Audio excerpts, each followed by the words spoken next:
Hi guys, welcome back to another video where I talk about some fascinating features to do with our Land Rover Freelander 2 and our Skoda Yeti. And in today's video, I'm going to be talking about how it's actually quite hard to run these cars out of fuel. Also, how some of the design choices on the Freelander 2 actually help you out when off-roading. And also, how a false neutral isn't always a bad thing. Want to find out more? Well, keep watching this video and let's get into it. You might be thinking from that intro, how on earth can it be difficult to run out of fuel? I mean, you just keep going and going and going, and eventually the car conks out and you've run out of fuel. Surely it's that easy. Well, it's a slightly different story when it comes to the Freelander 2. And before I explain that, let me just tell you this, that when it comes to a petrol engine, for example, if you run out of fuel, it's not that much of a drama overall. You can just tip some more fuel in and away you go. A diesel car is slightly different because so much of the engine components that the diesel runs through, it relies on the lubrication from the fuel to keep them healthy and happy and functioning. So if you run out of fuel, that's going to cause monumental damage that you can't actually repair, and it's going to be a costly thing to run out of fuel. Well, when Land Rover designed this car, they actually put in a few little features that very few people actually know. Well, mainly because, well, who goes out to run out of fuel for one, but then who's weird enough and sad enough to sit there reading the workshop manuals of this car? Well, in the workshop manual, it actually dictates some further steps, because when you think about it, as you'd expect, on the dash, you'd get a light come up, probably by the fuel gauge. I don't actually know because I've never run the tank low enough to actually see any of this, but I'm going to guess that there's a light that comes on by the fuel needle.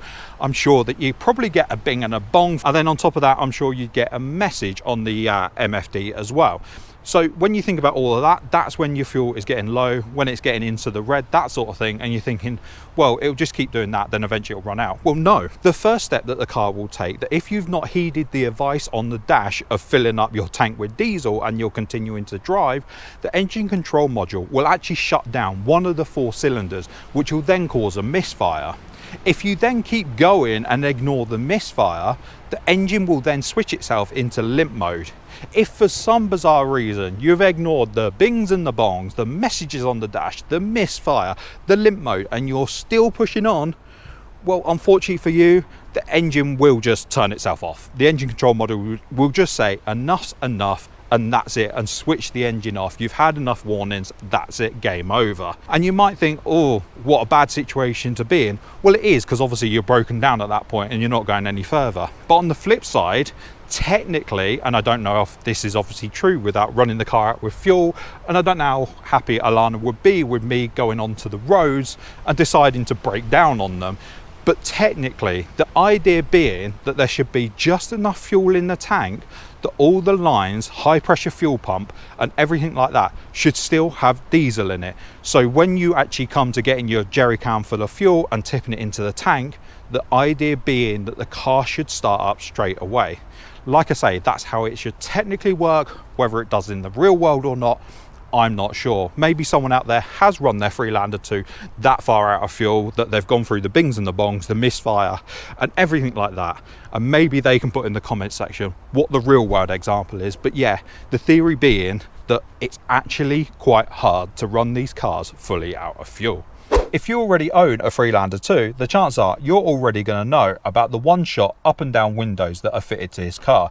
You simply give the window a flick to its fullest extent, and the window will either raise or lower depending on what you're trying to do to its maximum amount. Well, they've also fitted that to the back windows of this car too. But that's not the fascinating feature of this clip.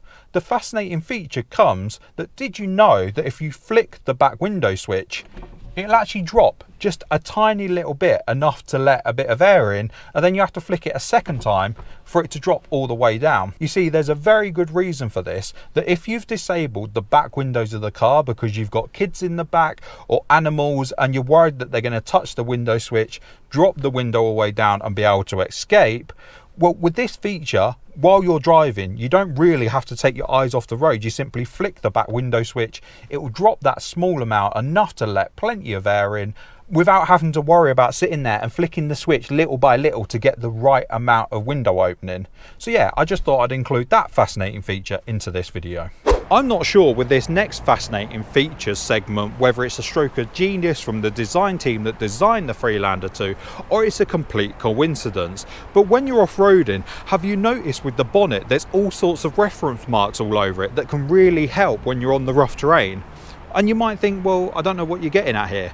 Well, you see, the space between this hump and that hump shows the space between the front wheels. Like that segment is that segment between the front wheels.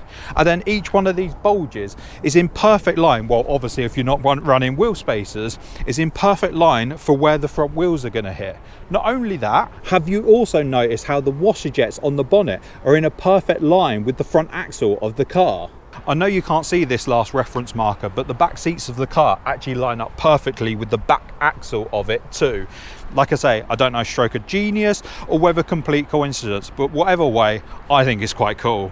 We've all done it before, we've all been driving along, whether it be on-road or off-road, and we've miscalculated something and we've pushed the passenger mirror in. And 9 times out of 10, it's always going to happen when there's no convenient place to stop. Well, Land Rover have a fascinating feature for that. A little feature that not everyone knows about on the Freelander 2, that over by the window switches is obviously your mirror controls with your left and right and your little toggle switch to adjust the mirrors. Well, if you press both of these in at the same time, they will obviously fold out the mirror.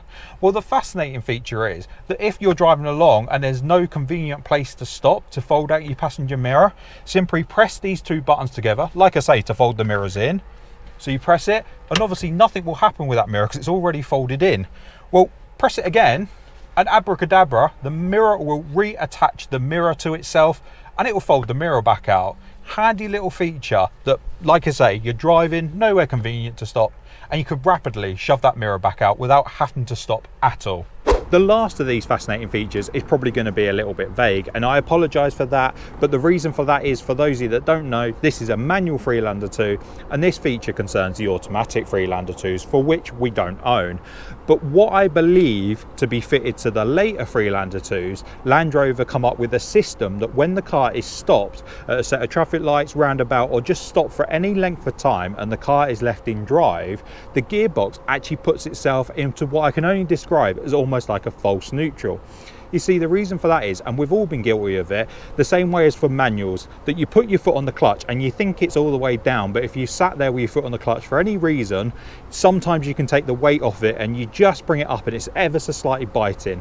Well, the same principle works for automatic boxes, that when people have got their foot on the brake and just holding it there, sometimes they don't keep the pressure as fully on it as what they should, and they just release a bit of pressure and the car's almost trying to creep, but it's in that biting phase, which could lead to excess wear in some of the components. So what Land Rover have actually done is they've put a little system in that when it senses the car has stopped for X amount of time, I don't know how long it is, it will plonk itself out of gear, so there's no actual drag, and it just enhances the lifespan of some of the components within the gearbox and the drivetrain itself. But I just thought that was still a fascinating feature that is fitted to some Freelander 2s. Well, that's another fascinating features video on the Freelander 2. From me and Rover de Bear, if you enjoyed this video, it'd be much appreciated if you can click that like button. Thank you very much if you already have. Other than that, if you want to see another video like this, click up here. If you want to subscribe to the channel, click down here.